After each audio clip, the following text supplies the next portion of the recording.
Anybody else? Okay, so I have a Doja, Janice, Elizabeth, Mike Love, Denise, Tashinda, Kitty, Star, Lisa, Ruby, Ali, Maureen, 4 Feet. Who just came on? Akili.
In Sweden, aren't they politically, Magda?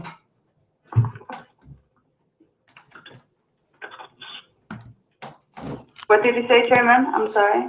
How are you? I'm good, thank you. How are you? I'm good. I said things are getting a little rough politically in Sweden, aren't they? I mean, Yeah. Yeah. There's a lot of white nationalists on the streets. Yeah. Attacking, you know, especially people who just came. Yeah.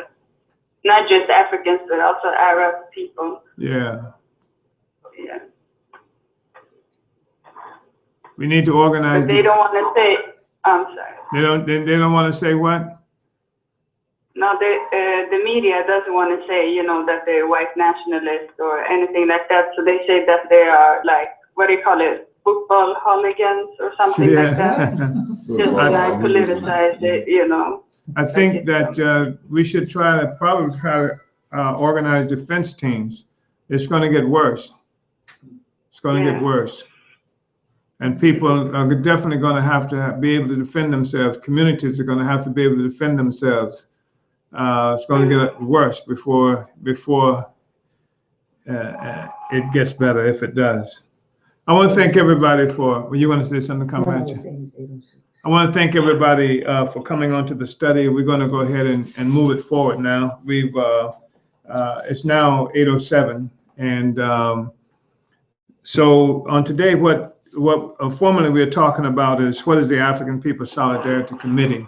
That in some ways is a kind of understatement because the discussion will take us into much more than just a description of the Solidarity Committee. And in fact, the materials that we'll be working with and I'll be reading from probably include a small portion dealing specifically with the solidarity movement.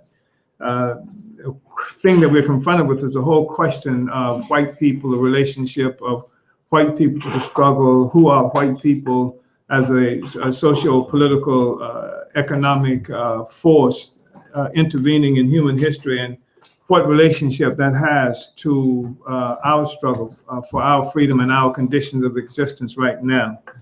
This question of white people is extremely important for us, and of course every African in the world recognizes the significance of this whole issue and relationship we have with those who have been characterized as white people. It's the existence and activities and actions of white people permeates every aspect of the life of African and other colonized people around the world.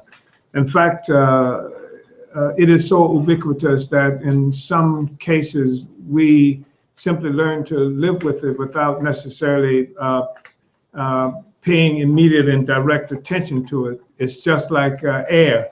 It's always there, so you don't pay that much attention to it. You just know that it's there. And but the issue, in some ways, the discussion that we have, our understanding of white people has been curtailed, impacted by the fact that our views about white people is something that we have never been able to easily express without fear of murder, brutality, lynchings, or torture, deprivation of ability to eat, to work, and even to hold one's head up in the societies where we live, where depending on how we think and what we say about white people can be extraordinarily significant, and we pay often a serious price for that. That's just the reality. So sometimes white people, although white people are always there, our ability to acknowledge white people, the existence of white people, whether verbally or consciously, directly, is often restricted. But it's a discussion that we have to have. The fact is that white people have become really mysterious to many of the oppressed peoples around the world, because how we experience white people is something that is extraordinary. And it is something that we never really get used to. And in many instances, we've had to construct a logic for what white people do and how white people act that satisfies our imagination of the reality that we're confronted with. We believe that we know that it's possible to offer a scientific explanation, a scientific discussion for this relationship. That's part of what this study is about. It's a part of an ongoing process that the African People's Socialist Party is involved in, and right now as expeditiously as possible to provide a scientific revolutionary foundation for how we approach and attack the reality that we're confronted with. Everybody has an opinion. There's so many people who are coming to consciousness right now, and left to our own, we come up with the extraordinary views and ideas about reality, but that does not necessarily take us to revolutionary conclusions. Our project revolves around overturning this relationship we have to white power, overturning this relationship we have to oppression, exploitation, early deaths, starvation, just the worst kind of brutality that humanity has ever experienced. That's what our project is about. It's not about trying to come up with new names to call white people or something to that effect. So we have what is a student guide. I assume that people have been sent this information. It is something that actually, it seems to me, was done as a part of the intensive that we had here, a 30-day intensive study, work study. And it was, appears to be something that was conducted by Comrade Penny Hess, who is the chairwoman of the African People's Solidarity Committee. And I think it may have been, please mute. I would really like for you to mute if you're not speaking. And also, I want you to anticipate. All callers are muted and they can unmute themselves. So I just want to look at the student guide and just say something about the objectives that we want to get out of here. I'm going to be reading a lot. But I do want us to have time to talk, and so part of what the objectives of the class is to show how the theory of African internationalism informed the party that the African People's Solidarity Committee had to be formed under our direct leadership. It shows how the theory of African internationalism informed the party of the origins and the material basis of opportunism, complicity and violence on the part of white people and the white left towards Africans and colonized peoples. The objectives of the class is to show how the theory of African internationalism was deepened through practical and political struggles with the white left and with the African People's Solidarity Committee. To show the formation of African People's Solidarity Committee is tied to the understanding that white people are an oppressor nation and African people are a colonized, oppressed nation.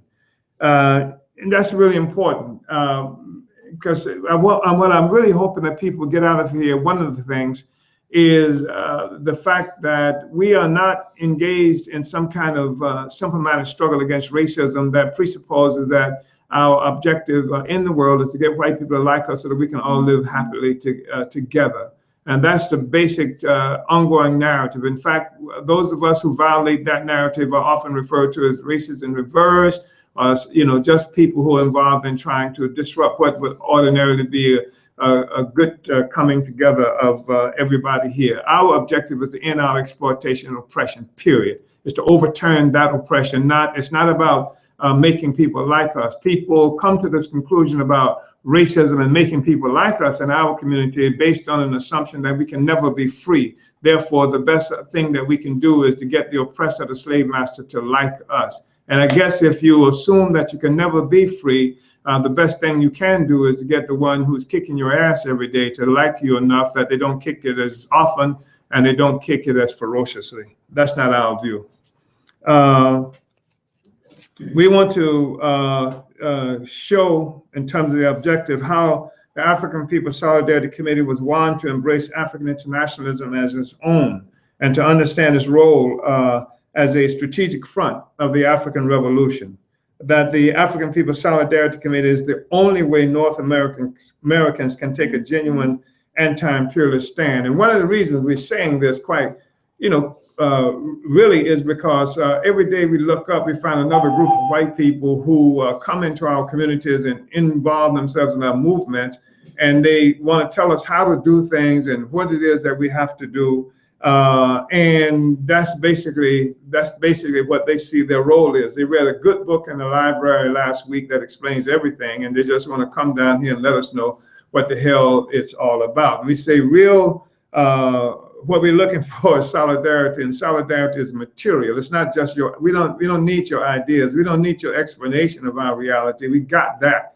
But if you really unite with us, then we need a material solidarity, and beyond that, you got to work under our leadership. If you're about something else, go someplace else and do that. But if you're about the struggle of African people dealing with our conditions of existence, then you got to do that under our leadership. We are not equals in this relationship.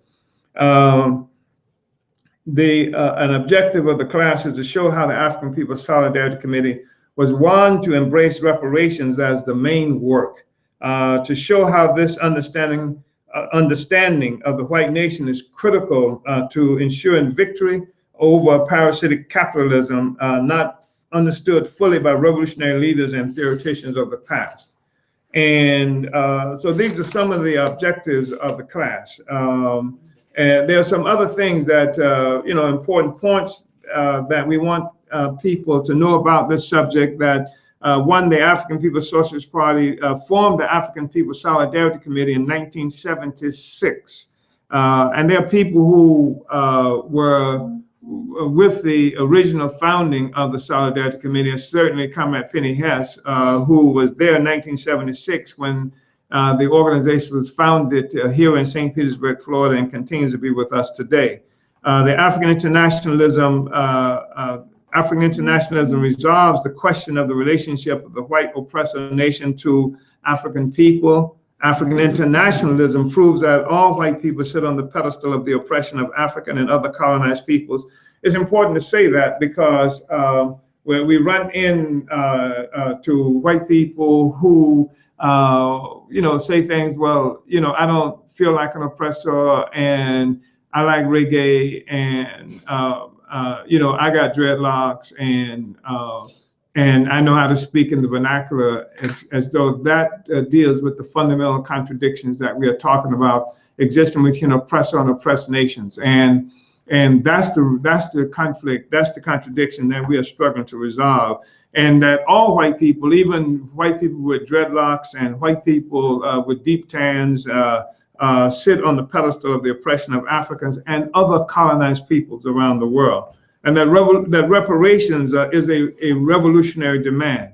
Reparations are owed by the entire white population based on the concentration of stolen African wealth in the white population. The party formed the African People's Solidarity Committee because capitalism was born from the enslavement of African people, genocide of the indigenous people, colonial domination of the majority of humanity. That Europe was poor, oppressed in what is characterized as the Middle Ages, that Europe was under a feudal system, that Europe rescued itself through an assault on Africa, that African people were human capital and commodities, not just stolen labor, which is something that is very significant, not just stolen labor, but actual capital, human capital itself. That the theft of indigenous land, genocide, and colonialism around the world, along with the enslavement and colonization of African people, was the foundation of capitalism and the wealth in the United States and Europe. All the wealth. There's no wealth that white people have here in the United States or any place else is did not derive from the theft of this land from an indigenous people who are locked up in concentration camps called Indian reservations, and the stolen labor and the sale of African people itself. And that this system, capitalism, that came into existence as a consequence, was born parasitic. There's nothing progressive, nothing happy, nothing wonderful about capitalism. It was born as a parasite. Now, the reason some people can see capitalism as being progressive, and some people do see that, and some people do experience, groups experience capitalism as progress, and that's because that's Europeans. Because Europeans lived under feudalism. And feudalism was a time where all the vast majority of white people were locked to the land. They were tied to the land. When the land was sold, they were sold with the land. When what they what they went with the land. They weren't sold as individuals, but the same thing. They were trapped on the land, and that they owned nothing, except perhaps sometimes the instruments that they used to work with. And everything that they produced on that land, the vast majority went to the landlords and the nobility, with them being able to keep only a portion of it. And this was, you have to, be reminded that we're talking about 1,000 years or so of under feudalism that the majority of white people live. And so I can imagine after 1,000 years being able to leave the land and get a job, you can call that progress. But for the vast majority of us, capitalism cannot be considered progress.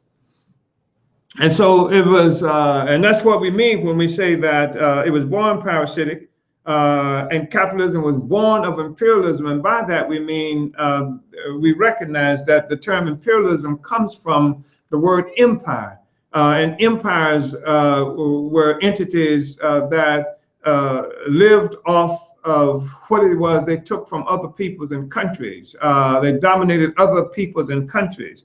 And if we recognize that and recognize that capitalism came about because Europe went out and into Africa, attacked Africa, began to steal human beings and disperse us around the world to lands that they were also attacking, where they'd taken the lands, and then through this process of forced labor and the sale of African people and the theft of other lands, this was the empire doing this. It was imperialism that created capitalism, and I think is really important for us to know. Now, this won't be something that's spoken of so much in this study, but the fact is that most white leftists and Negroes and other peoples who call themselves Marxists, and particularly followers of V.I. Lenin, who was the leader of the first successful socialist revolution that happened in Russia in 1917, believe that imperialism is a consequence of the development of capitalism. That imperialism, according to Lenin, was capitalism that was developed to its highest stage. And what we are saying is that capitalism is imperialism developed to its highest stage, and that Lenin had it backwards. That the fact is that the white world was given birth by the assault on Africa and the rest of us. There was no such thing as Europe. There was no such thing as capitalism. There was no such thing as the white man before the 17th century. So in 1600 and something, with the attack on Portugal, or the attack by Portugal on Africa, and beginning of the process of stealing black people and selling black people around the world, and you have the advent of what would become capitalism. So it was imperialism that created capitalism and not the other way around. And it's really important for us to understand this. And I'm saying this because you're going to run into this struggle with this, with white leftists and even white leftists who are black and brown and yellow will offer up this argument that Lenin said that imperialism is capitalism developed to its highest stage. It is capitalism that has become rotten right. But we say that that's backwards.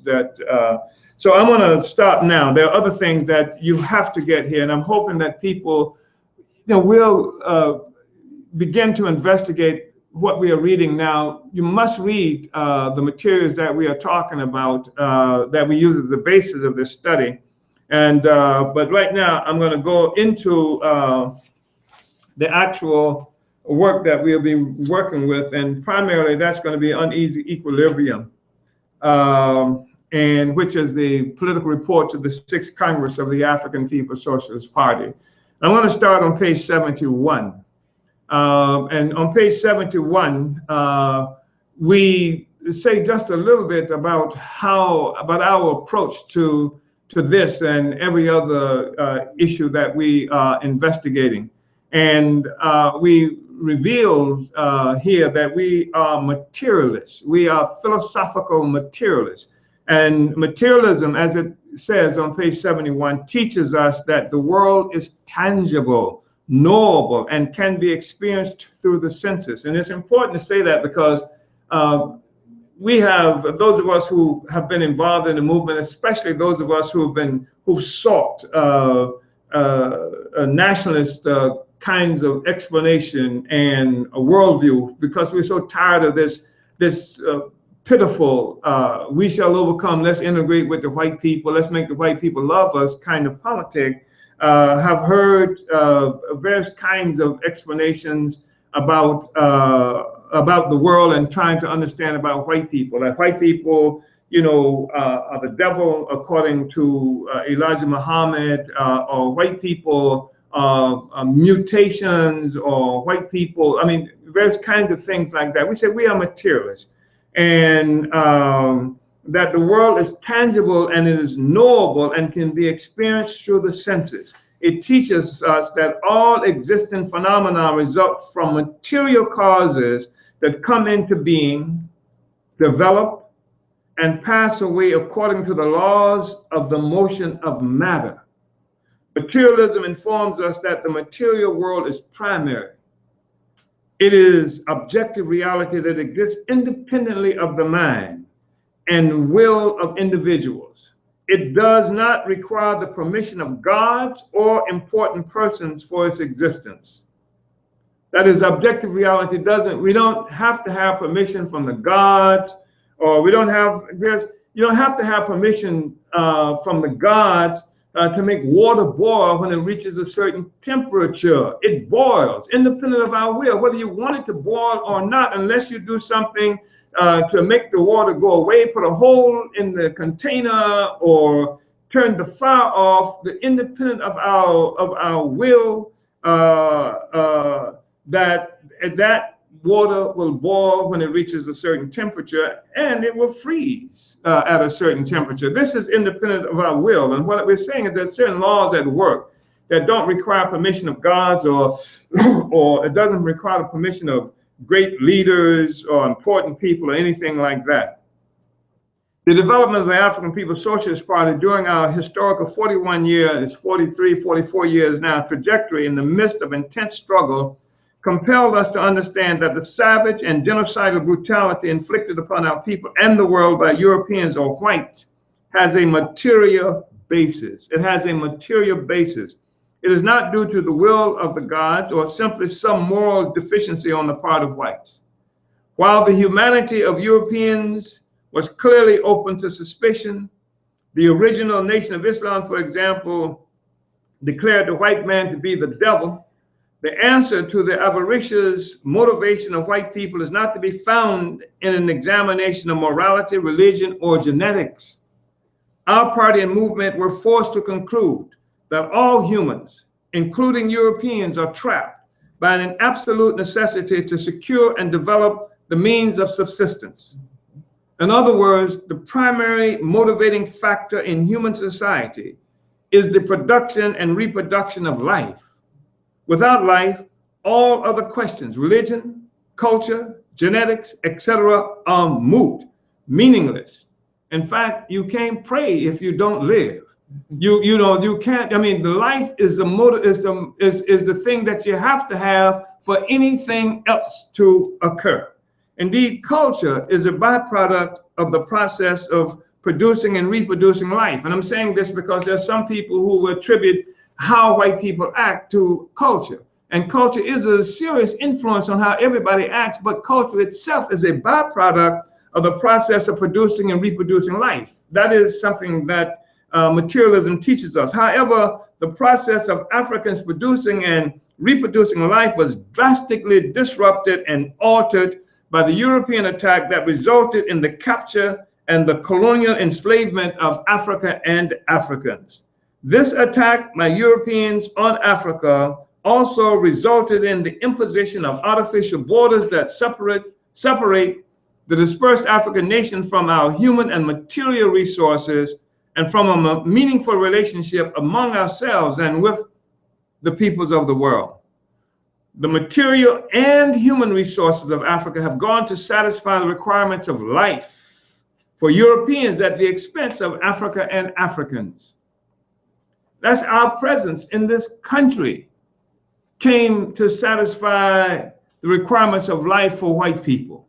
Our presence in Haiti, our presence throughout the Americas, the borders on the continent of Africa, all of this goes to go to the satisfaction of the requirements of life for white people at our expense. The process of Africans producing and reproducing life has not been primarily for Africa and Africans. It has been primarily for Europe and the white world at our expense. What we're doing is establishing the material basis. This is not Ooga Boogaism. The Pope didn't tell us this. It didn't come from a good high of reefer or something like that. The material basis for our existence is what it is that we are looking at. And this is really important for anything that we understand as the African People's Socialist Party. This progenitor of world capitalism, the attack on Africa and Africans, along with the European assault on Asia and the Americas, rescued Europe and Europeans from an oppressive 1,000-year-long, disease-ridden, impoverished existence known as feudalism. This was the genesis of the capitalist system as a world economy, created on a base of the enslavement of Africans and others. A scientific analysis of human society requires that we take a dialectical approach. We cannot see the world as static and ready-made. Society has to be analyzed as a process that is in a constant state of motion, change, and development. There's always something new arising to replace the old. And all social motion occurs in relationship to this process of coming into existence and dying away. And it's really important. We go back to the question of being materialist and how a materialist investigation will differ from what we refer to as philosophical idealism and an idealistic approach. Because the materialist that wants to understand the world, will investigate the world. You want to understand the world, investigate the world. Where an idealist might, if you want, we have a problem in the world that they try to understand, they will investigate the Bible, or they will investigate the Quran. If you want to understand the Bible, investigate the Bible. If you want to understand the Quran, investigate the Quran. But if you want to understand the world, then you investigate the world. That's the difference between a materialist, a philosophical materialist, and a philosophical idealist. And that's really important. Our approach comes from an investigation of the world. Europe's attack on Africa was effectively an assault on Africa's ability to produce life for itself. This assault has had the effect of pushing Africa and Africans out of history. History being the summation of the ongoing struggle to produce and reproduce life. And we talk about a materialist examination because there are people who have handy explanations for us every day about the poverty of Africa, about how bad things are in Africa, and all of it coming from them have to do with some ineptitude, social, moral ineptitude of Black people, Africans. Just show you that, and we often buy into that narrative, but we're saying there is a material basis for this that has nothing to do with some ineptitude of Africa. But there has been an assault on Africa that lasts up to now, so that all the resources coming from Africa do not go to benefit African people, but it goes to benefit the whole white world, and increasingly anybody else who's on the make can go and exploit Africa. Slavery, genocide, and colonialism are the stuff of which capitalism was born. African enslavement was first capital in the development of capitalism. The prevailing legal system, culture, religion, and general philosophical outlook of or worldview constitute the superstructure of capitalism thus conceived. Let me say this again. Slavery, genocide, and colonialism are the stuff of which capitalism was born. African enslavement was the first capital in the development of capitalism. The prevailing legal system, culture, religion, and general philosophical outlook or worldview constitute the superstructure of capitalism thus conceived. This superstructure is a natural product and reflection of this economic base of colonial slavery. Slavery and colonialism gave rise not only to capitalism, but also to the capitalists and working classes alike of Europe and North America. The workers and the bourgeoisie, that is to say, the white rulers, the two primary capitalist defining classes have occasionally fought great battles with each other since their inception as contending social forces. Nevertheless, both were born and developed on a platform of slavery and colonialism. Consequently, what is often called class struggle inside the US and Europe is actually contention among the workers and the ruling class for control of the parasitic capitalist pedestal and its stolen resources. That's really important for us to understand. That when we say that slavery and colonialism gave rise not only to capitalism, but also to the capitalist and working classes alike of Europe, that the workers and the bourgeoisie have occasionally fought great battles. Nevertheless, they were both born and developed on a platform of slavery and colonialism. We simply mean this, that before capitalism, the contending forces in Europe, the contradictory contending forces in Europe were the peasantry and serf and the nobility and landlords that were the ruling class. This is where the great contention was.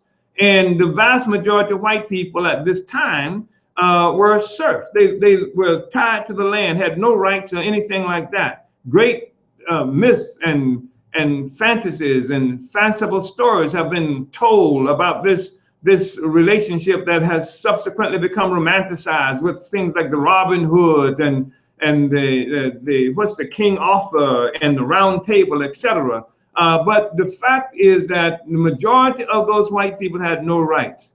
It then with the rise of capitalism that came from slavery and colonialism, you had the serfs and the peasants were minimized as social forces, and from them sprang this thing that were now the workers, the working class. They were freed from the land, and we were able to now go out and sell the value of their labor power, making chains, making ships, doing all the stuff that's necessary to facilitate slavery and the new economy that had come about that to help to destroy feudalism. And then you had now the princes and the landlords and what have you were also overthrown, and you have a new class coming into being that we call the bourgeoisie, this new ruling class.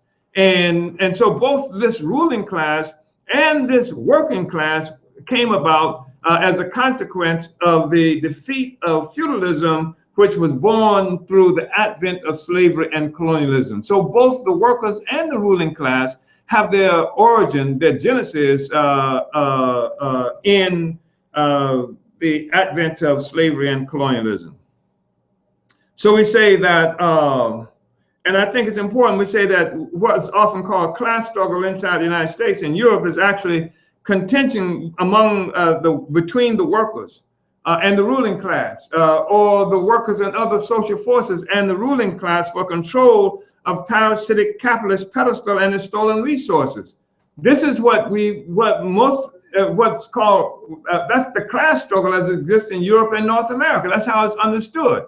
That's why white leftists and other folk get upset with us, because we disrupt the contest that's going on between the white workers or the white other social forces and the bourgeoisie. Here you come bringing up the black question, the national this and national that, when here we got a good fight going on, and what you should be doing, they say to us, is abandoning this struggle that you have for black power and black revolution, and join with the white working class to overturn the rule of the white ruling class of the bourgeoisie. In other words, that their big contest that they what they call class struggle is simply a contest that exists between them for control of the resources that comes from colonialism and the enslavement of vast majority of the people around the world. And that's a big fight.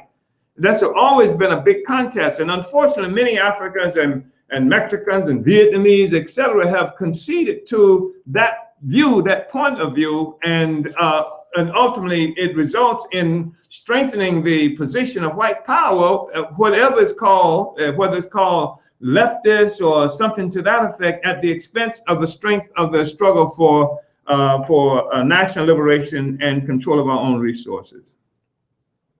So we say the parasitic foundation of world capitalism continues to exist up to now as the true economic base upon which the entire superstructure of the capitalist-defined, capitalist-dominated world rests.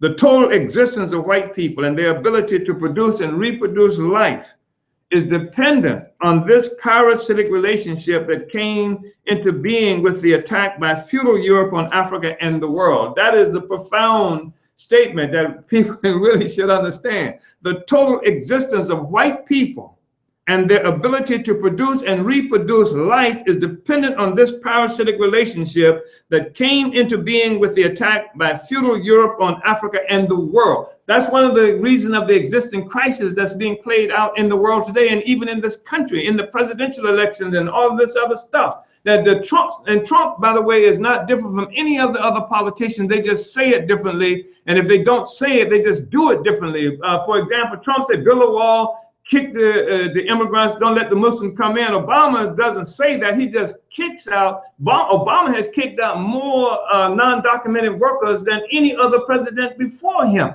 He had an escalate, but while Obama is embracing them in words, he's kicking their asses in fact and in deed.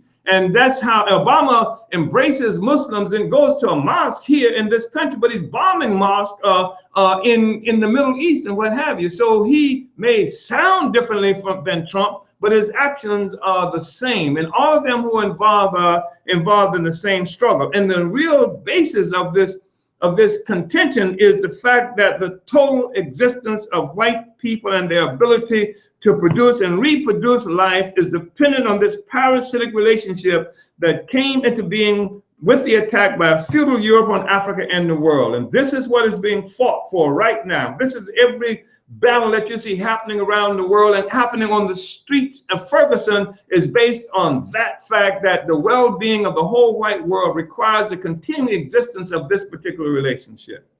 That needs to be understood.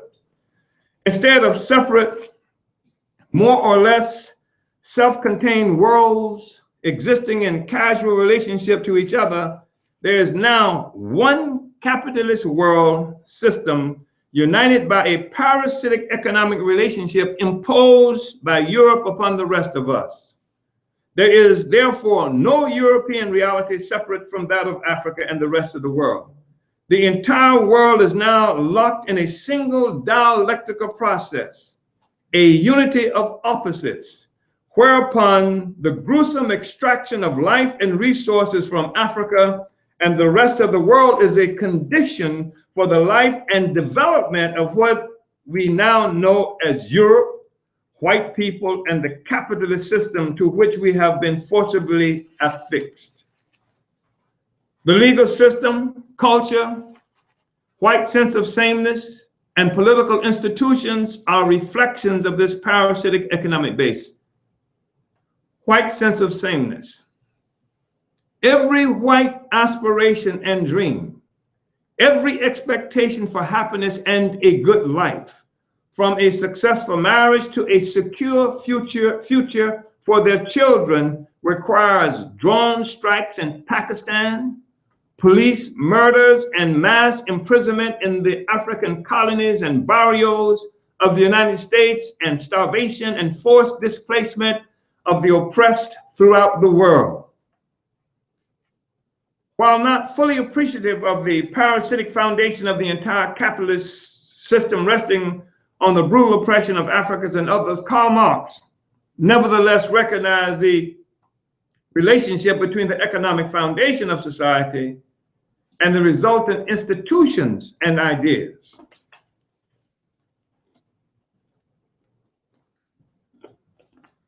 In his preface to a contribution to the critique of political economy published in 1859, I'm trying to keep up with the time, published in 1859, Marx expounds on this relationship between the economic base and superstructure that defines society. The relationship between the economic base and superstructure that defines society. Here's Marx.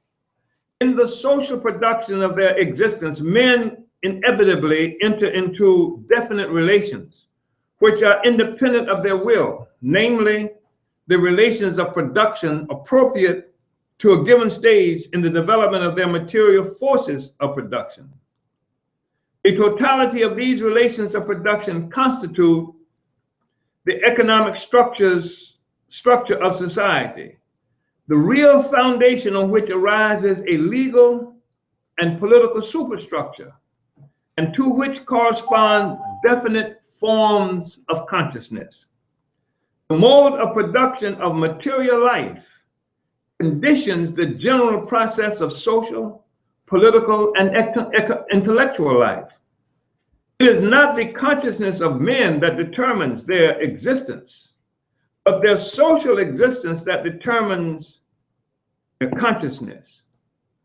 The changes in the economic foundation lead sooner or later to the transformation of the whole immense superstructure.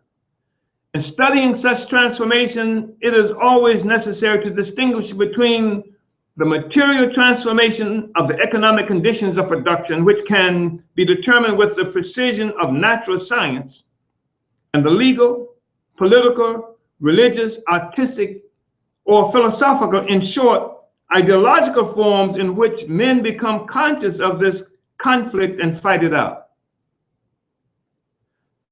And this is important. I mean, this, Marx, writes a certain way that was, peculiar to intellectuals of the period. They developed their own language and their own ways of saying things. But the main point here is that the way society gets what it needs to live determines how society thinks about the world, how it views the world. The songs, the dance, the art, the philosophers will reflect that reality and will attempt to reinforce that reality.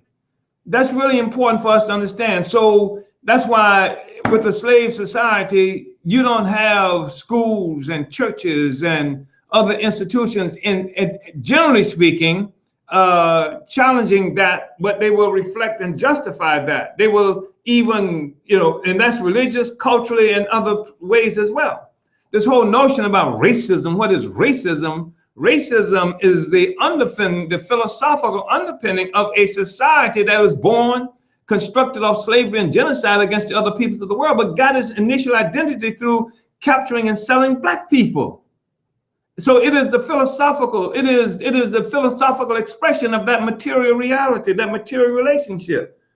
And what we see happening today, where Marx says that it is necessary to distinguish between the material transformation of the economic conditions of production, which can be determined with the precision of natural science, and the legal, political, religious, artistic, or philosophical, in short, ideological forms in which men become conscious of this conflict and fight it out. Because what we see happening in the world today is the attack on the ability of Europe to get his life, to make his living, to provide what it needs for itself, from continuing to suck the blood of everybody else. So if you look for an explanation for why white people in Europe and the politicians sound the way they sound, don't look at it based on what they say. Look at it based on how the world is changing, and the economic foundation of capitalism is continuously under assault.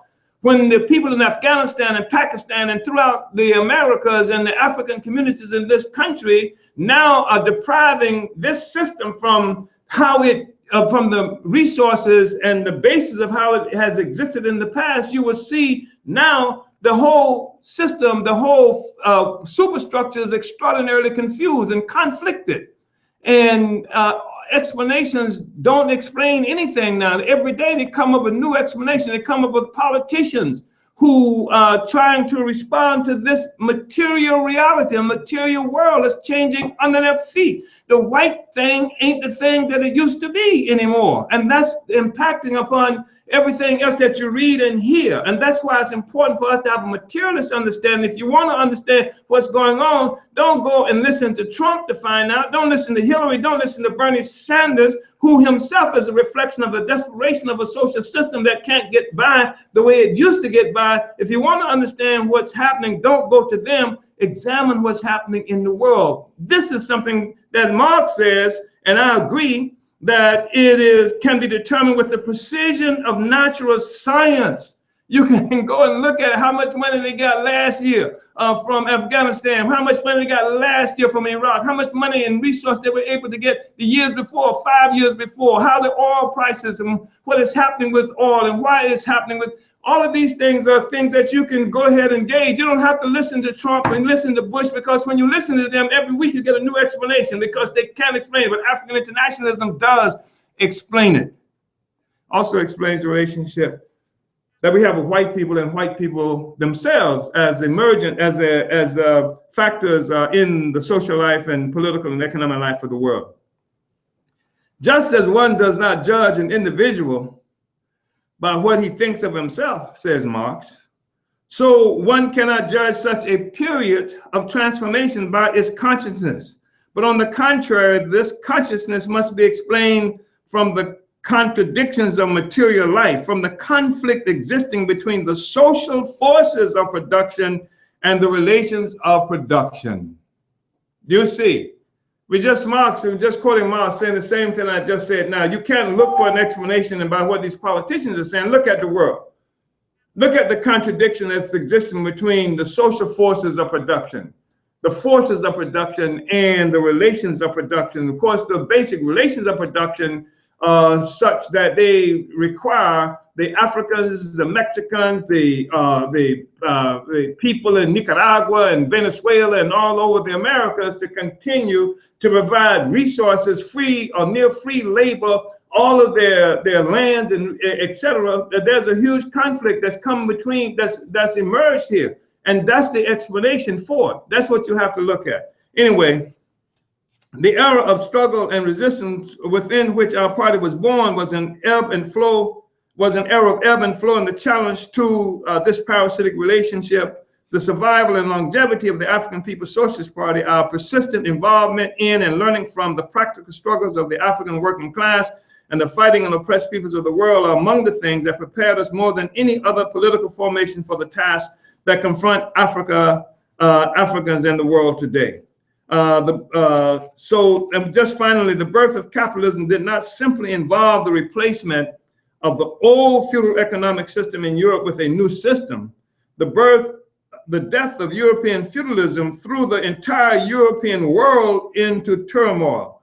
All the institutions and ideas that held feudal society together were challenged and sometimes cast aside, leaving Europeans with the frightening experience of ideological drift, foundering without a stable belief system. And this is the thing that made Marxism so significant, because it offered an explanation. This is more or less where we are today. And if you even listen to the people who are saying why they support Trump or why they support this or that, they're saying the same thing. They're scared. They don't understand anything. I couldn't believe 5 years ago that my country is now no longer my country.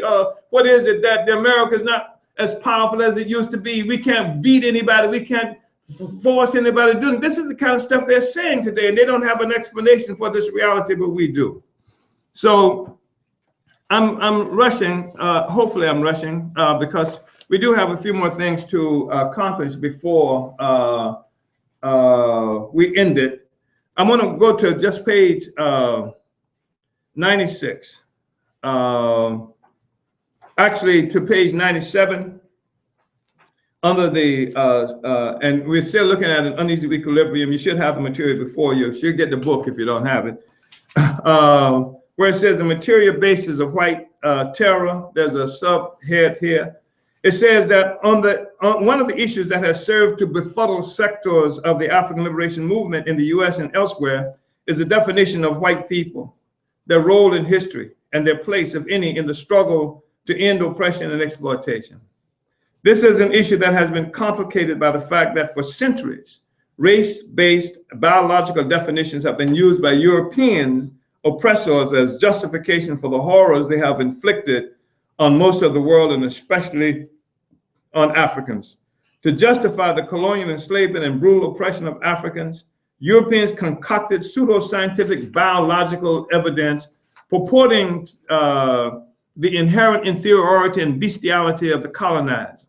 Africans and other oppressed peoples were the primary victims of the violent oppressors that accompanied the ruthless exploitation used to create the capitalist system and the sense of sameness necessary for the consolidation of the European nation. Capitalism entered the historical scene as a world system stemming from slavery and colonialism, and its power to define reality was nearly absolute. What is known as racism is a consequence of the power of capital built on the backs of Africans and indigenous peoples. In fact, racism, as we discussed earlier in this chapter, is the ideological foundation of the global capitalist social system. Racism is a component of the superstructure spawned by the process of capitalism conception. Therefore, it is nearly impossible to exaggerate the extent of its intellectual influence in the US, Europe, and the world. And when I say its intellectual influence, it permeates our communities as well, and Africans and other people around the world. What is called racism is a biological analysis. It is reinforced by the creation of such things as the discipline of anthropology used for the express purpose of proving the superiority of whites or Europeans over Africans and all others. In fact, anthropology is something that was created for that purpose of proving the inferiority of Africans and the superiority of white people. There was no such, there's a whole school. If you go to your campus, wherever you're located, to the anthropology department, that's where it came from. This analysis had an understandable influence over how Africans would begin to explain white people as oppressors in the struggle to recapture our humanity, resources, and freedom. Victimized by this pseudo-scientific approach, Africans adopted a competing biological analysis to explain the quote-unquote evil nature of the white man. One result of this has been a hodgepodge of theories that span the genetic gamut. This included assertions that the white man is a mutation. The white man's depravities are expressions of melanin deficits. And finally, from the Nation of Islam, the white man was created by an evil black genius named Yaqub through a selective breeding process. Contributing to the complexity of the issue has been the perennial willingness of the white majority to suffer voluntary isolation from the majority of humanity in exchange for the material benefits of imperialist colonialism, as well as the extraordinary irrationally based spiritual or ideological rewards of whiteness. And this is something that cannot be overstated. We can talk about the material basis, but do you even find white people who ain't got nothing? You understand? But they do achieve a certain, what we might call spiritual or ideological rewards just for being white, because no matter what, they are white. They are not, and whiteness has conferred upon it this incredible significance that everybody recognizes. Not only do white people recognize it, but it impacts the consciousness of African people. Our perceptions of beauty, good, all of this stuff is affected by this relationship. Our inability to follow African leadership, but willingness to do it with white leadership is a reflection of that. In fact, if you look at what's happening now, you got this Bernie Sanders guy who is running for president, and he says that he is a social democrat and referred to as a socialist, and he's fighting for a political revolution. And I see supporting him now the guy Danny Glover, what's the other, some other really select kind of Negroes, but these are people who would not fight for socialism on the black leadership. They would not talk about a revolution. You're going to talk to these Negroes about revolution? And I know, because we've talked to Danny Glover before, there's no way in hell. But when the white man comes, this decrepit geriatric white man, you know, with the Pied Piper, now talk about social democracy. He's a socialist and a democratic socialist. and making some kind of political revolution, you got Negroes, these Negroes who are willing to be with him. Of course, there's a class question associated with it, and there's always a class question associated, you know, when you look at this kind of issue. But so we say that, where are we? As long ago as 1858, in a letter to Karl Marx, his comrade and collaborator, Friedrich Engels, offered this materialist observation about the ability of whites to unite with the ruling class in the exploitation of the colonial world. Quote, this is Engels. This is 1858.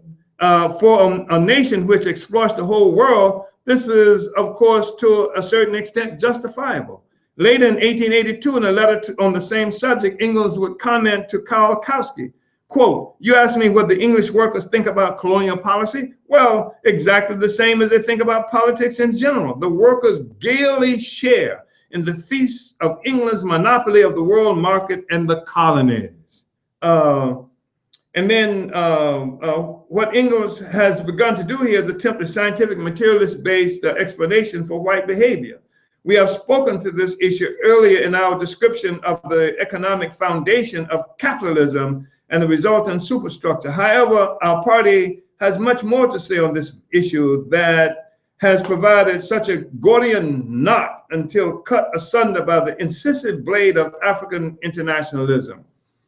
Writing in a history of Africa, a book we have often quoted, Hosea Jaffe makes another important contribution to a materialist explanation for the emergence and behavior of Europe or the white man, declaring, quote, this is Jaffe, Europe was born out of colonialism. Europe was born out of colonialism as the exploiting, oppressing, negating pole that tried always to destroy and assimilate its opposite pole, the rest of the world. It was out of this process that the very idea of a European man arose, an idea that did not exist even in etymology before the 17th century. Before the slave trade in Africa, there was neither a Europe nor a European. Finally, with the European arose the myth of European superiority and separate existence as a special species or race. There arose indeed the myth of race in general, unknown to mankind before. Even the word did not exist before the lingua franca of the Crusades. The particular myth that there was a creature called a European, which implied from the beginning a white man. Colonialism, especially in Africa, created the concept and ideology of race. Before capitalist colonialism, there were no races, but now suddenly and increasingly there were races. Once born, the myth grew into a reality. Clearly, this and other African internationalist philosophical materialist analysis offer a correct explanation for the creation, power, and influence of the white man. This is the same explanation provided by our book, A New Beginning. Quote, living in a country built and sustained off slavery, colonialism, and neo-colonialism, the impact of victorious revolutionary struggles reaches down into the gas tanks, shopping centers, and tax brackets of the North American population. There is an objective relationship between world slavery and U.S. affluence. And up to now, the North American population, opportunistically and demagogically led by their stomachs, pocketbooks, and corrupt leadership, have chosen the continuing enslavement of the world. In the U.S., imperialism was constructed off the enslavement of African people and the near decimation of the native population. This system has been the cornerstone of world capitalism since the Second Imperialist War, which means, among other things, that the resources, the wealth, the near slave labor of the vast majority of the peoples of the world have been the basis for the development not only of the wealth of the ruling class, but of the entire American society. African internationalism helps us to understand that white people are just that, people. And like all people, their actions can be explained by material causes. African internationalism teaches us that key to the actions of white people is the fact that they have lived on the pedestal of the oppression of most of the world since the advent of capitalism as a social system. I'm going to leave that and then go to page 280 in the same book and just read briefly here where we go to 281, I should say APSC increasing presence throughout the world. The African People's Solidarity Committee, APSC, is also evidence of the party's significant growth and leadership around every question during this era of imperialist decline and general mass confusion. One area of confusion for the masses as well as organized militants has always revolved around the issue of white people. Do you have those texts? You sure? Okay, because I have another copy here. I'm just on those first pages. Okay, you can take a look here. Okay. The African People's Solidarity Committee has always been a significant weapon in the arsenal of our party. Its role in the post-Congress One People, One Party, One Destiny campaign and the drive to increase its presence throughout the white world, including attempts to organize a base in Europe, accentuate its significance. APSC is one material, institutionalized manifestation of the party's theory of African internationalism. It is a living example that the participation and role of white people in the struggle to change the world does not have to revolve around assimilationist politics, excuse me, either of the white leftist, black and white unite and fight, or black nationalist, white man is the devil variety. The existence of APSC discloses the universality of African internationalism. It provides practical evidence that it is possible to conduct a dispassionate criticism of capitalism that reveals its foundation, and therefore the well-being and fate of whites in general, as built on the imperialist attack on Africa and the world.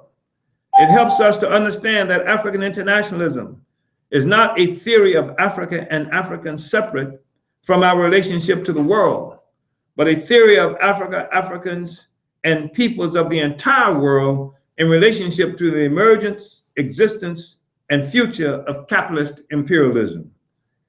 At its January 2013 National Plenary, APSC demonstrated a growing sophistication in showing Euro-Americans how to escape the historical gilded cage of human isolation by becoming one with the world's people and overturning the unnatural parasitic relationship whites have with the world as beneficiaries of patriotism or solidarity with the imperialist white nation state.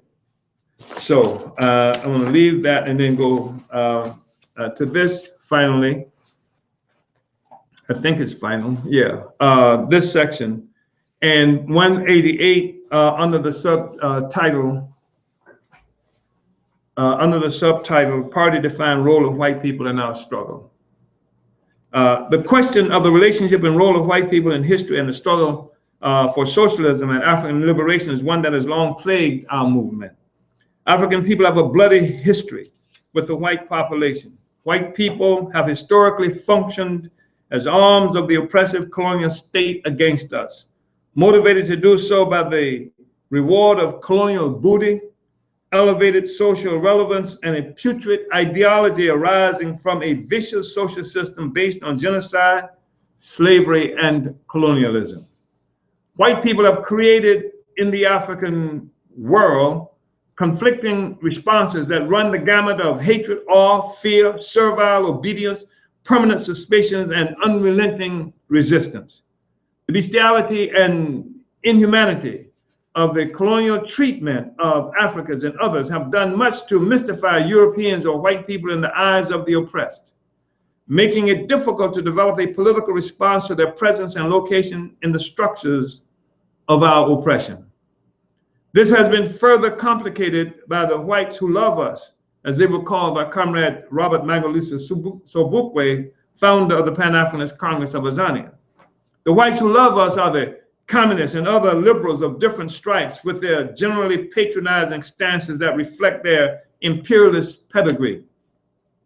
Their existence confirmed the worst fears of those in the African world who were skeptical of the ability of whites to end their self-isolation from the world and join in to overturn imperialism, which for most of its existence has had a white face. This has not been an easy struggle. On more than one occasion, we have engaged in physical battles with white dilettantes who, after discovering oppression or exploitation in the pristine environs of a library, would rush into the African community to reward us with their newly attained wisdom, sometimes disrupting genuine campaigns against imperialist white power. The African People's Socialist Party has also been part of the general discussion within the liberation movement around the question of how to understand white people and their role, if any, in the struggle for the liberation of Africans and the movement toward a non-oppressive, non-exploiting society. Some of the conclusions we reached laid to rest outmoded colonialist-serving concepts of race that serve to place people in permanent contention based primarily on biology or genetics. Our own experiences also forced us to examine the behavior of too many Africans who betrayed the interest of our people. Africans such as Mobutu of Congo, Duvalier of Haiti, and the preachers, lawyers, and other traders in our immediate communities.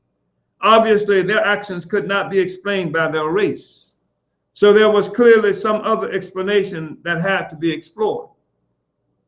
We were informed by how the people of Vietnam and others involved in anti-colonial movements were able to win support from within the imperialist oppressor nations, and how clearly and scientifically identifying that our struggle is one against colonialism can assist us in winning allies of any nationality or so-called race. We learned too that an examination of the history of Africans in the emergence of the capitalist system within which whites and Africans live and contend would reveal to us the origin and foundation of white power. This revelation not only guides the struggle for our liberation as Africans, but the liberation of the peoples of the world. As we have made clear in this report, fighting against racism is a dead-end street. We are colonized Africans in Africa, in the US, and throughout the world. Our colonization must be overturned, and we can build a strategy to end it, one that allows for a role by anyone of any nationality or so-called race in the effort, including white people. When we are clear that we are struggling against colonialism, we are capable of identifying anyone who works to obstruct the struggle, regardless of their race, even if they are Africans.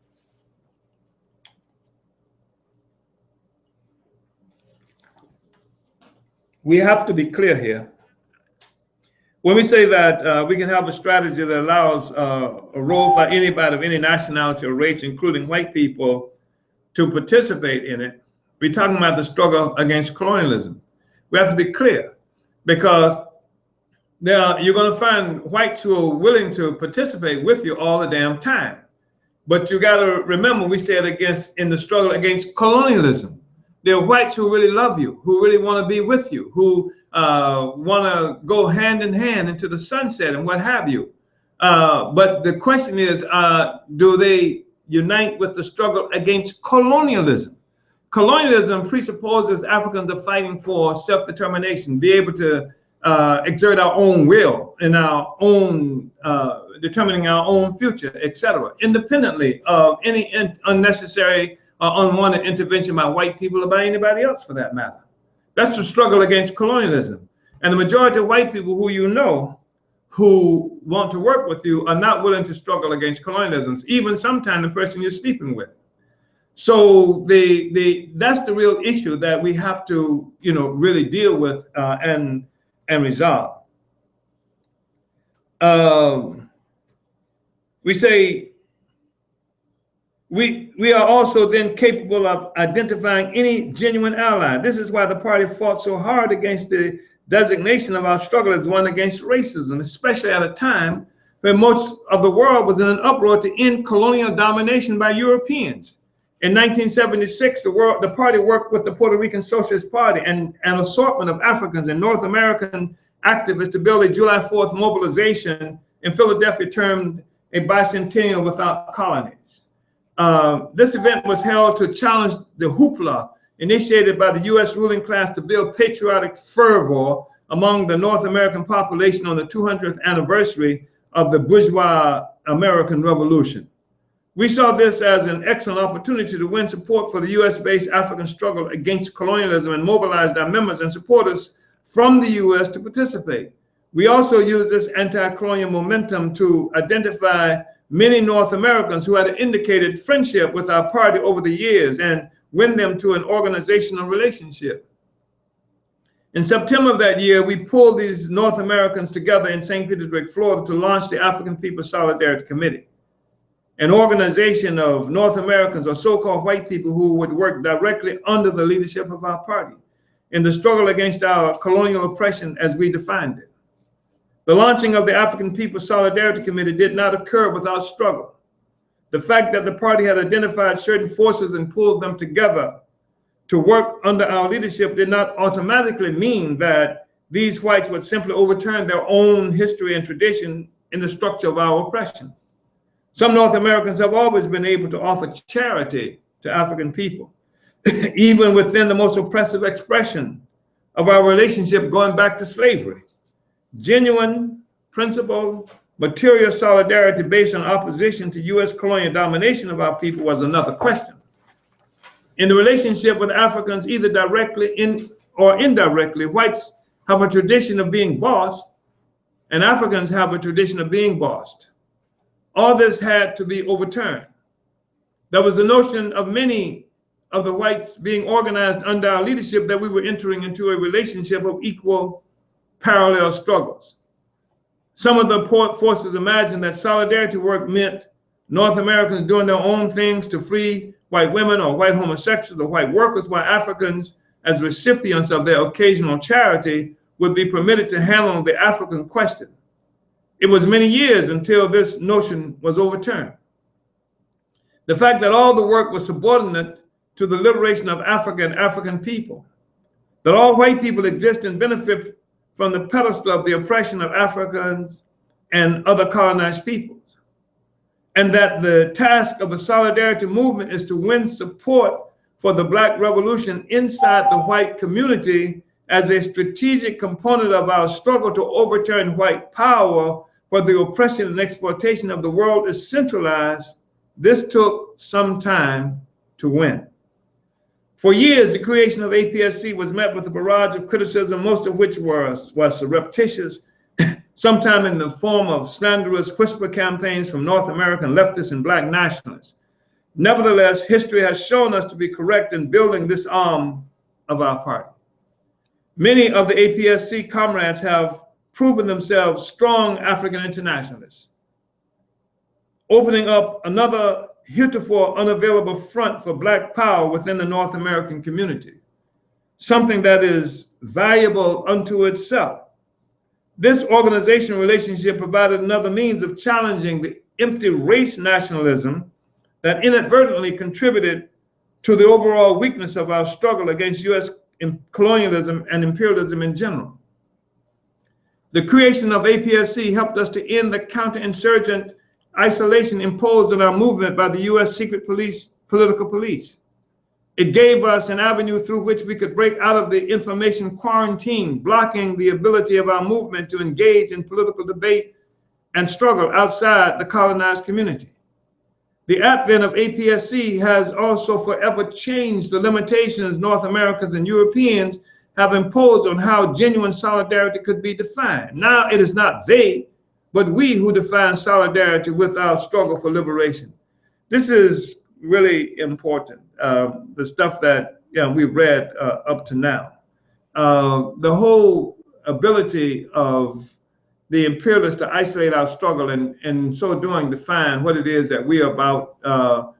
This is an ongoing struggle. Even just recently, here in St. Petersburg, Florida, we engaged in a struggle because 50 years ago, I tore from the wall of the city hall here a grotesque caricature of African people.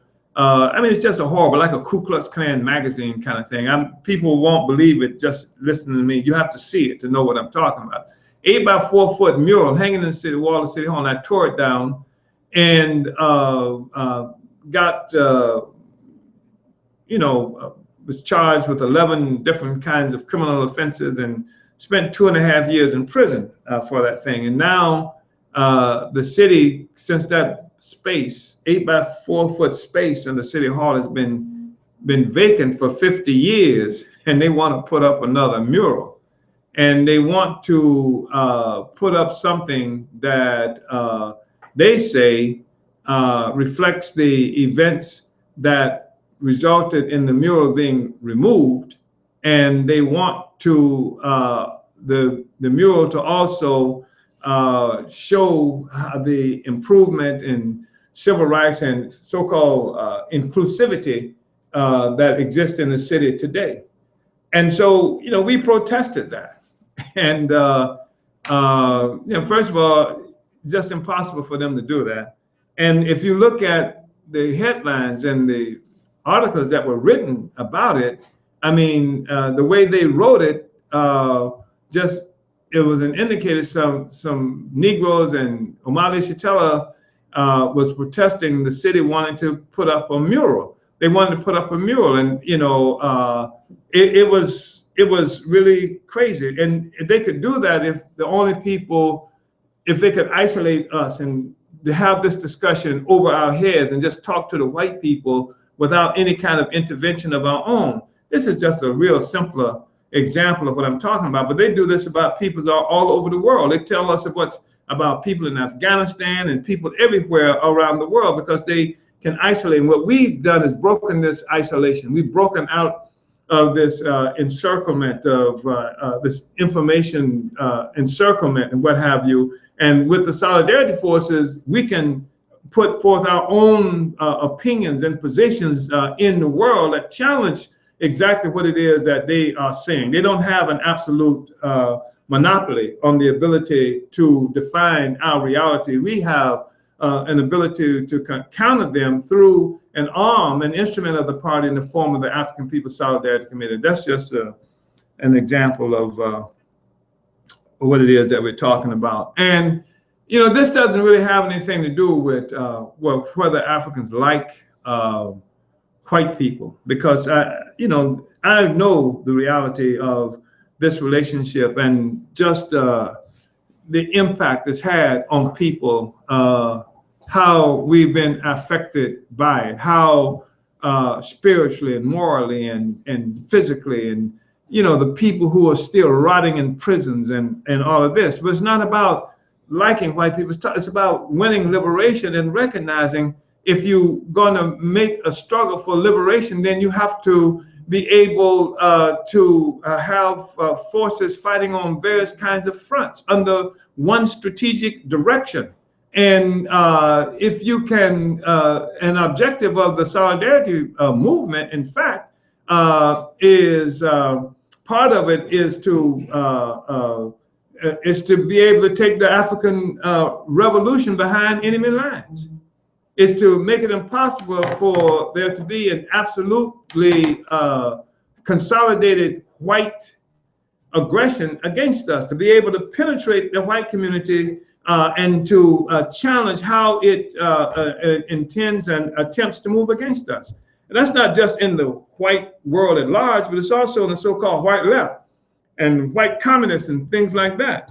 They can't just say and do what they want to say without our being able to be there with them. We're in the meetings that they're in through the solidarity movement. We're in the communities that they're in through the solidarity community and movement. And the solidarity movement is constantly making those struggles where they are located in their own communities, in their own churches, in their own venues that's established for them. And usually they have existed for the purpose of being able to define and organize aggression against Africans and the rest of the world. Well, they can't do that as easily now. And the more the solidarity movement grows and becomes influential, then the more effective the struggle for Black power is, because now Black power is existing with a white face in the white communities, and that is important strategically. So. And you can't do that if if you have a real narrow race nationalist base of understanding. So we say, in fact,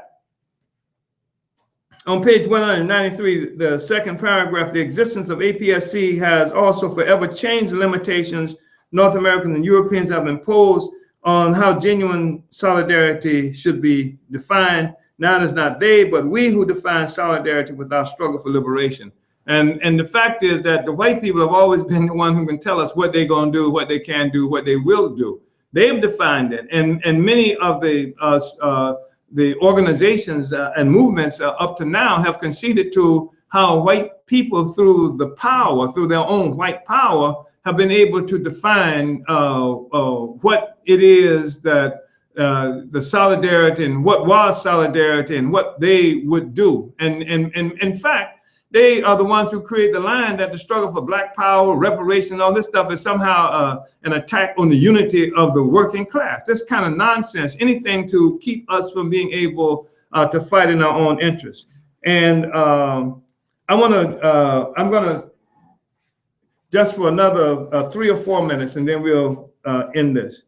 I'm on page 195, and the top of that, we talk about how the party theory developed through a struggle with the white left, and we talk about how some of the lines that we had to challenge. And on the second paragraph on page 194, we say one such line is the concept of white skin privilege.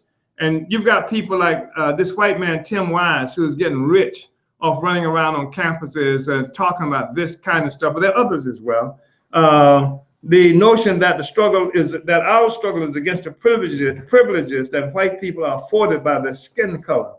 The many problems with this white left-centered position are glaring to us within the Uhuru movement today.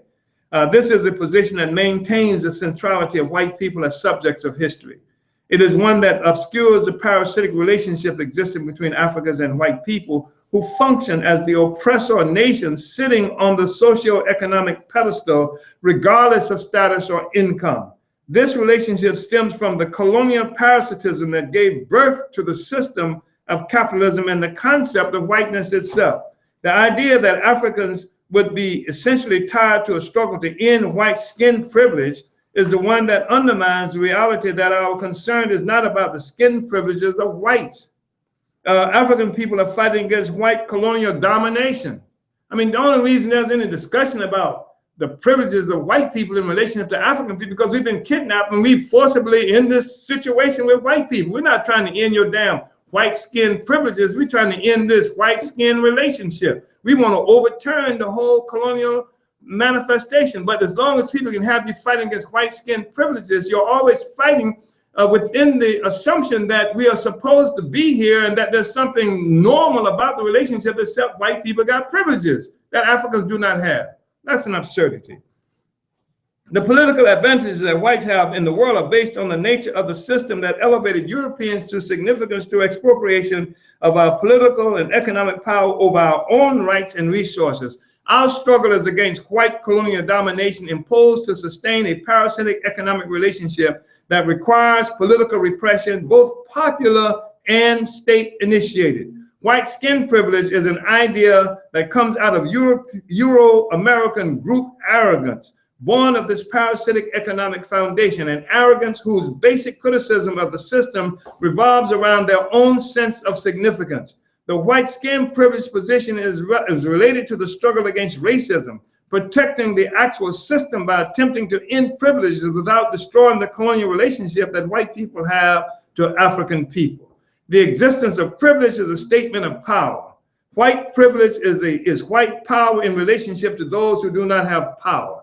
Our fight is not against the privilege of whites, rather it is fighting for black power over our own black lives. That in and of itself undermines the concept and reality of white privilege. Another related position that we found equally objectionable was put forward by Prayer for Our Organizing Committee, PFOC, that the struggle is against white and male supremacy. This position contends with the definition of our struggle as advanced by Africans ourselves and others who have been battling white imperialist domination for centuries. What we would define as colonialism, they define as white supremacy. while proclaiming that we both meant the same thing. This was not a semantic difference, however. Support for the struggle against colonialism would strengthen the organization and political position of the colonized and the organizations of the African liberation movement. Support for the struggle against white supremacy renders organizational and political support for the white organization. So people who wanted to fight against white supremacy and male supremacy, they could join PFOC. They called me. But we said fighting against colonialism. And that places the responsibility and accountability in the hands of African people ourselves. And that's what the real issue is and always has been. I'm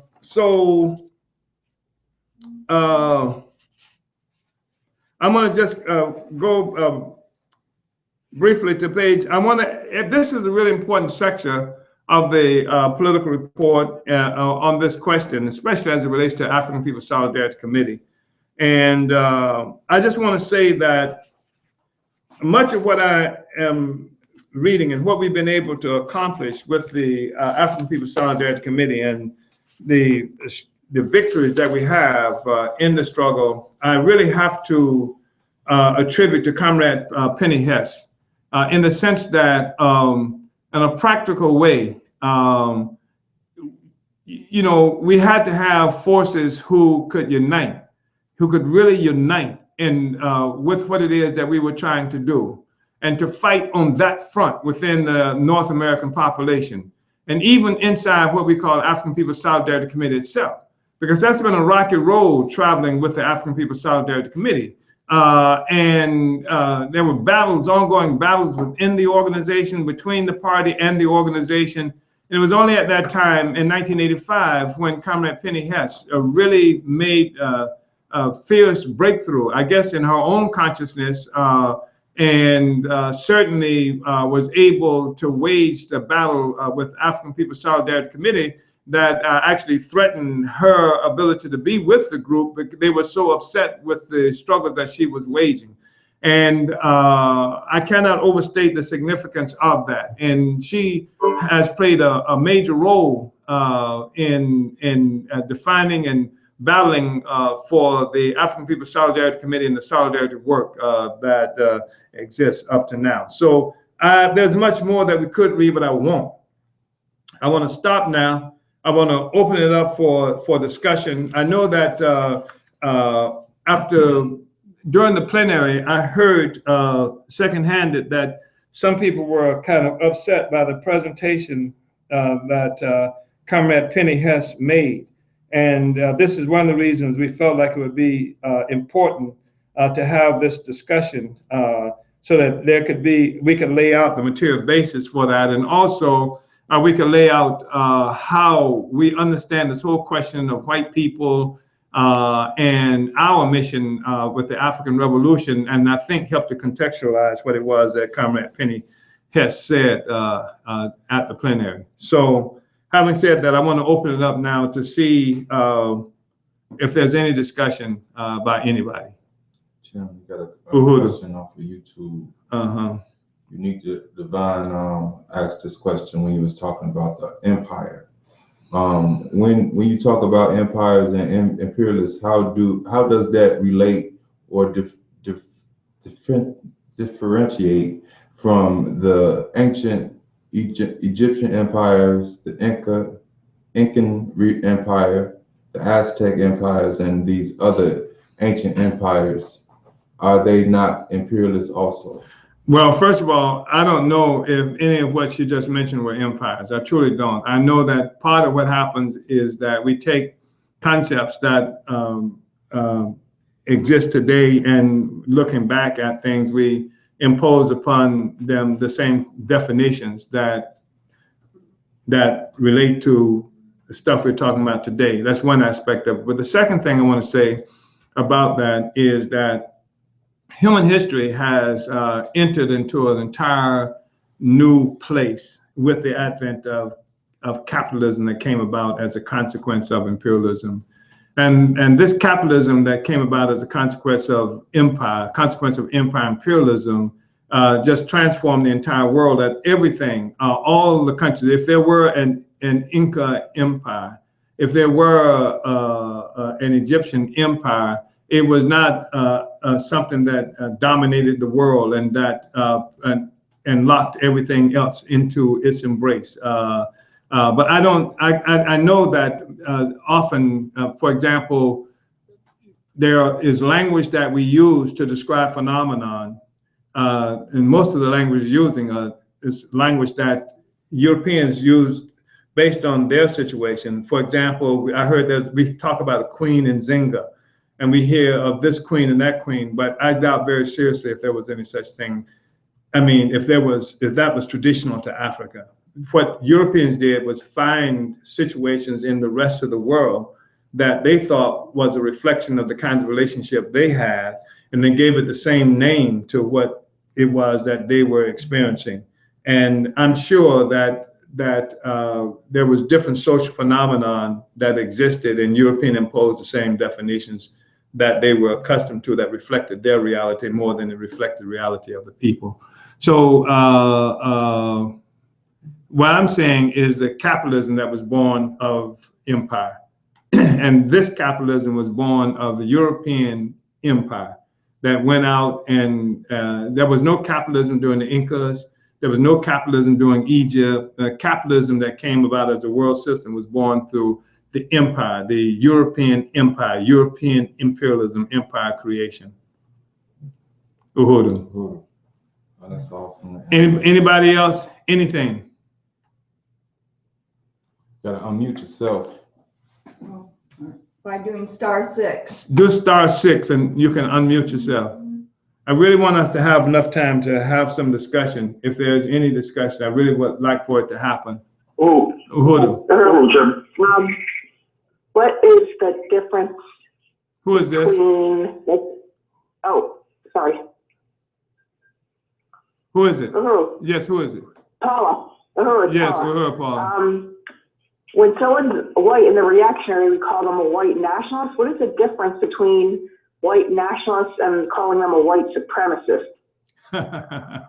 Well, for us, the question of nationalists presupposes the existence of a relationship, a nationalist, that there is in existence a white nation that expresses itself ideologically. And I think that when you talk about a white supremacy, which is probably the same thing as white nationalism in terms of ideology, the thing is that it obscures the oppressor-oppressed nation relationship. For a white nationalist, it brings into, makes us have to recognize there is an oppressor nation and an oppressed nation. Malcolm X is one who really popularized the whole concept of white nationalism and the white nation. That's essentially the difference. It's the same ideological expression, but one recognizes the existence of an oppressor and oppressed nation relationship. Okay, who? Life.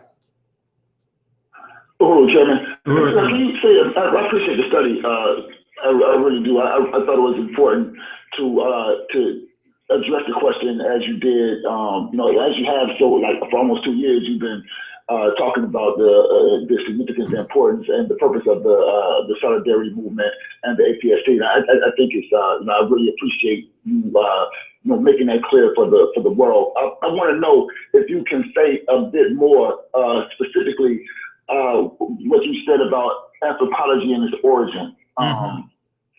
If you could just say a bit more about that. You might even be able to Google that, but I think this would have been might have been the 1800s or so. I mean, anthropology, you can actually Google and find out the date of the founding, the creation of anthropology as a so-called study. But they were using, and they would actually take skulls of African people and measure the skulls. They would do things like take a skull of an African, a skull of a white person, a skull of someone, see how much sand each would contain, and that was a statement about brain size. They just came up with all kinds of silly stuff like that, starting with the assumption of the superiority of white people. Then they stepped up to create a so-called science that would prove that. And so anthropology as a school, as a whole what do you call it, discipline came from that process. That's where it came from. And you can, I don't have before me what do you call it? I don't have before me right now the source, but it's not hard to get to. No, sir, but I appreciate it. I wasn't necessarily asking for the source. I was just trying to get a clearer idea of what it was you were saying about anthropology, and you cleared it up for me. Okay. All right. Anybody else? Comrades?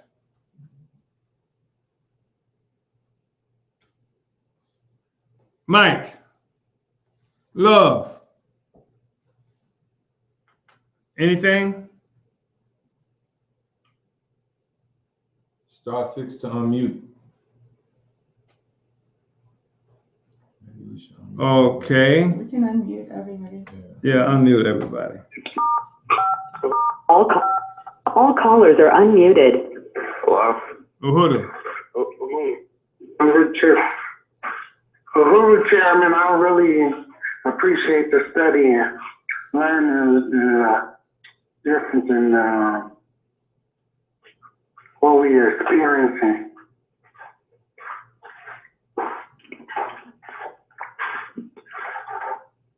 Hello? Uhuru.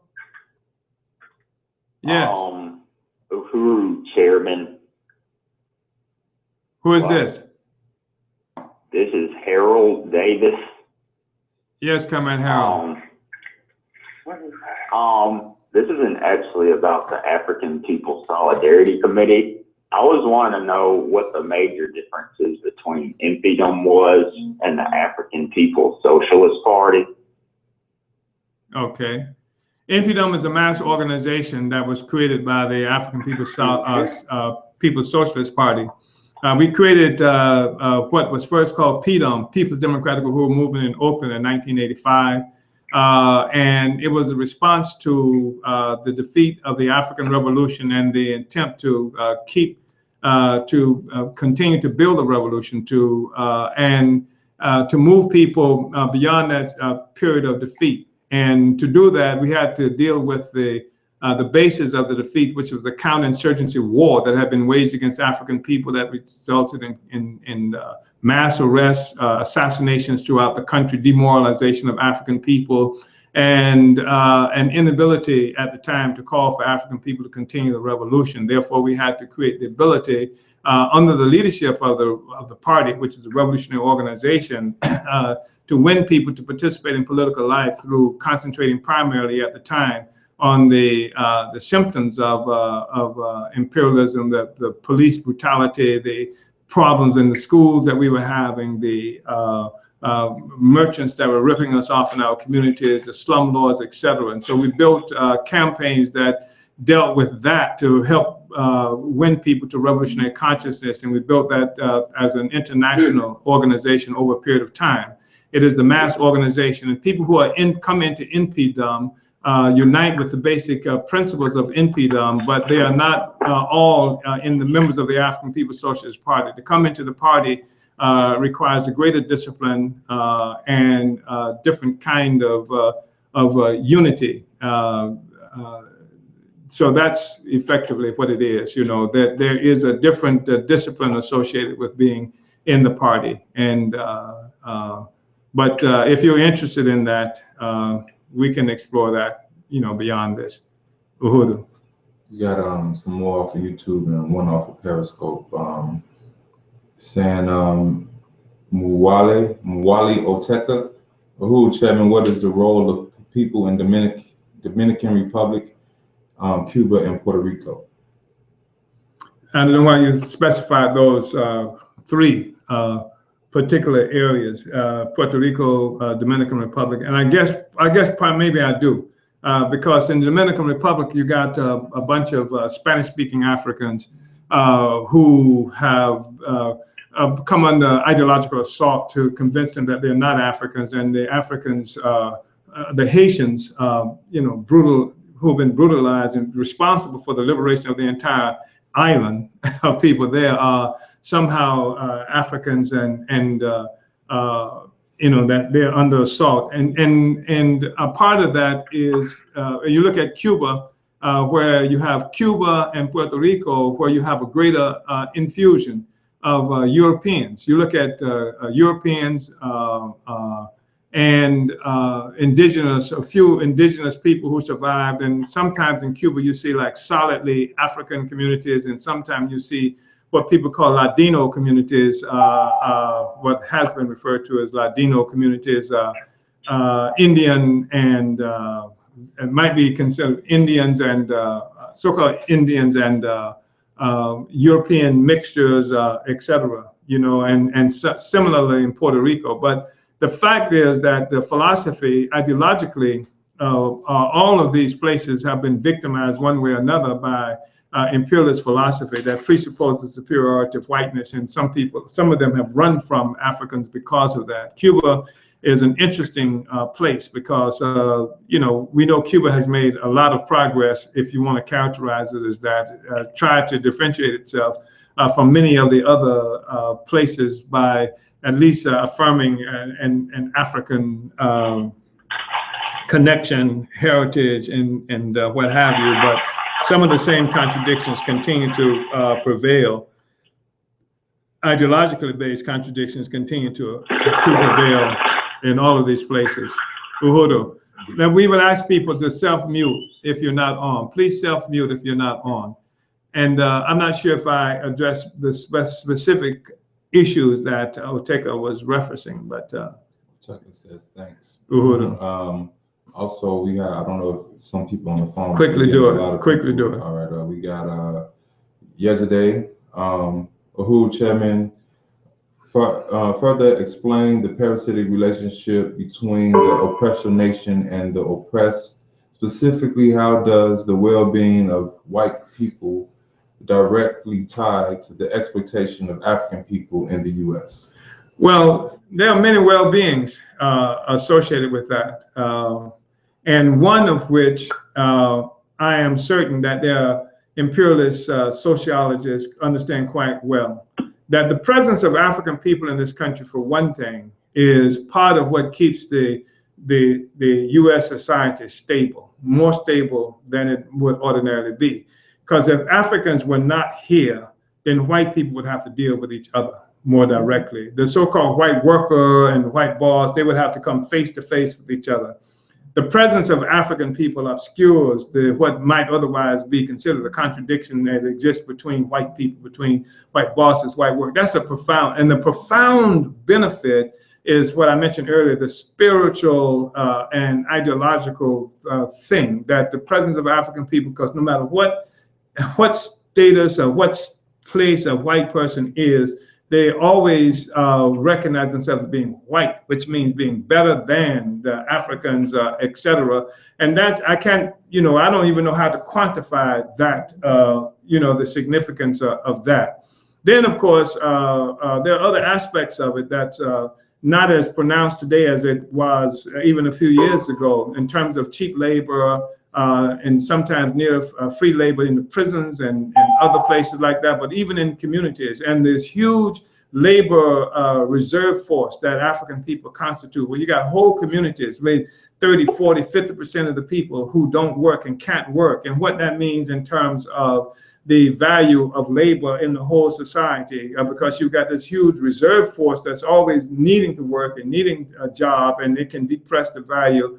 It can depress, wages and things like that. That's a really important aspect of it as well. And then there are other things, that, we could probably talk about for a long time, but that it is profound. The exploitation of African people, the amount of labor, sometimes free, near free labor, cheap labor that exists, that can be got from Africans. Of course, now, as Richard Pryor once said, that the white people are finding new niggas in the form of Vietnamese and others, who offer up similarly cheap labor. But there's nothing as valuable to them, I believe, in what they can expropriate from African people.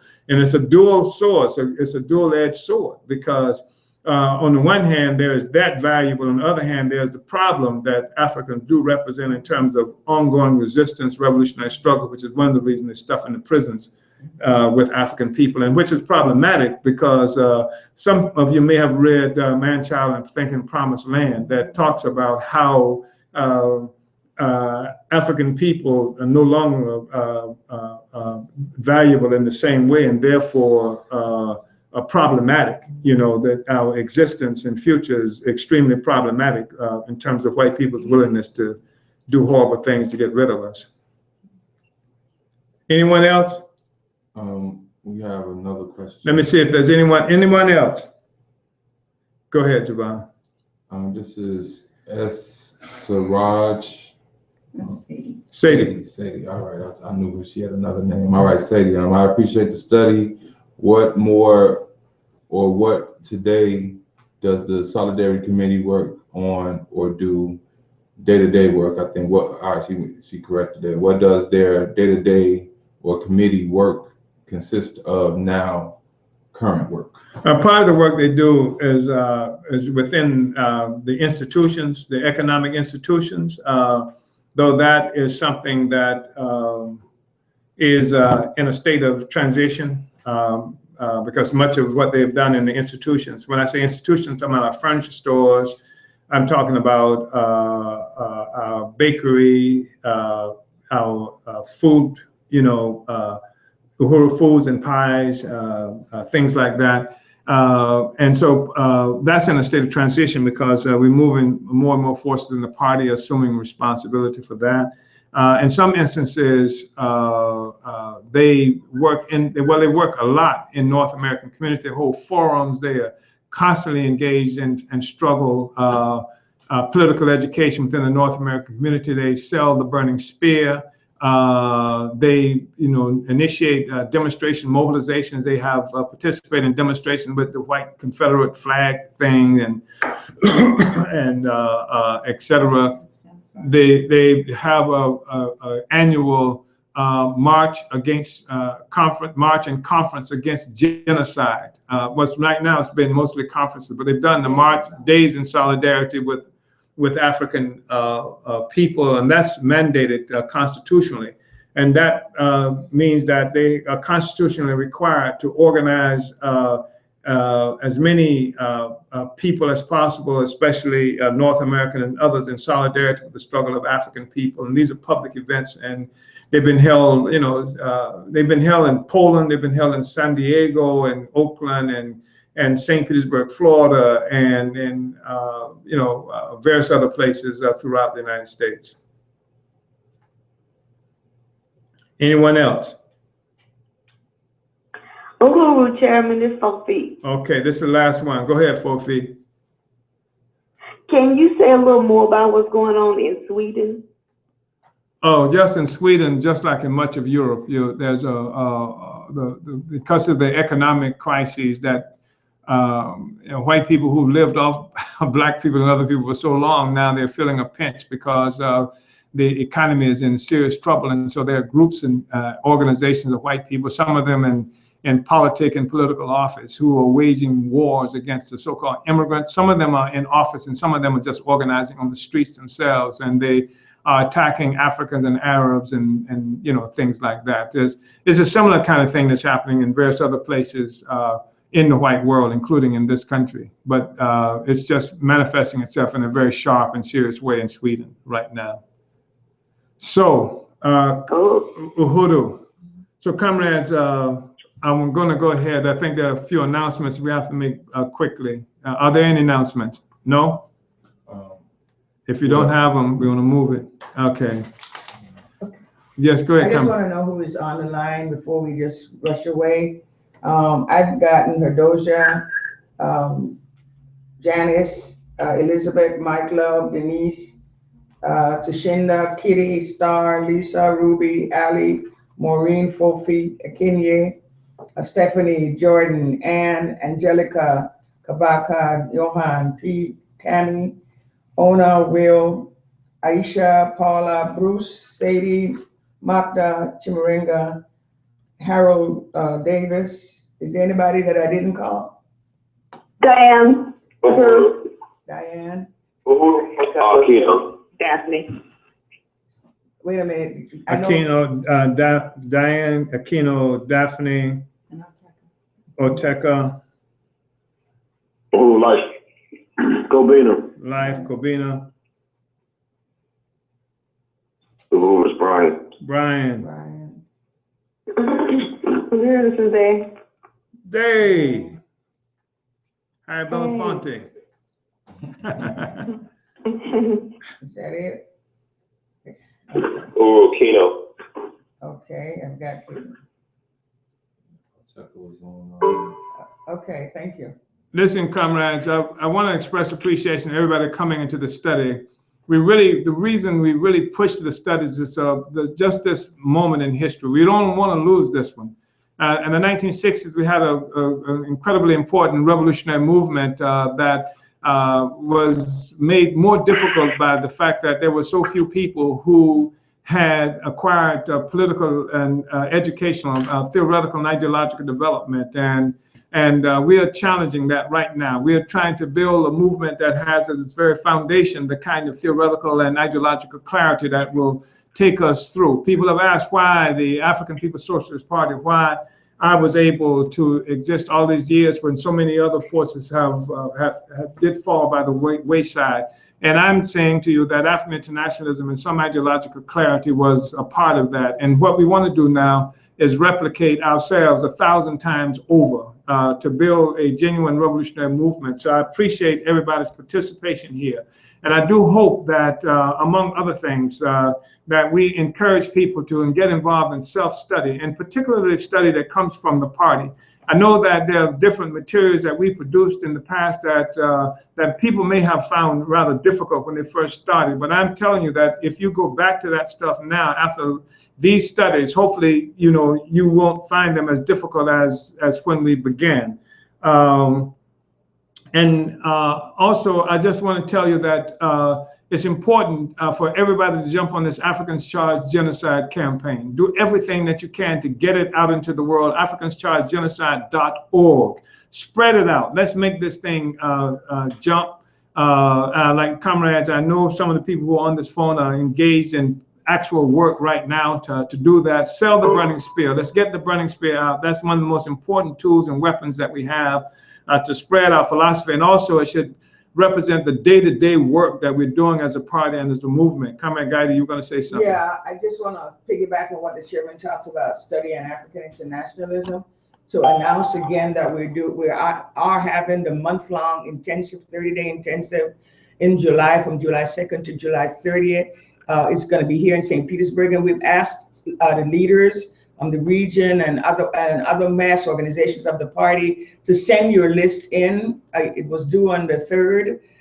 We have not gotten some of your lists. You have to send a list of people who you're recommending for the studies, because this is going to be so important. We're rapidly trying to train leaders, of our movement. We're getting a lot of people in the movement, and we need to be developing the areas we're in. And this, I don't know of a better place to do it than the intensive. The month-long intensive is such a great process for anybody coming into the party. You need to have your recommendation of the forces in your area, and you need to have it in. You need to send it into my office, and you need to look at the emails that I've sent you, the reminders. Please send those people names in, because we're filling up very fast. Thank you very much, comrades. We'll be here next Sunday at 8. And within the next day or two, we'll send you out the materials that we'll be using for the study. Just want to say, Uhuru, we are winning.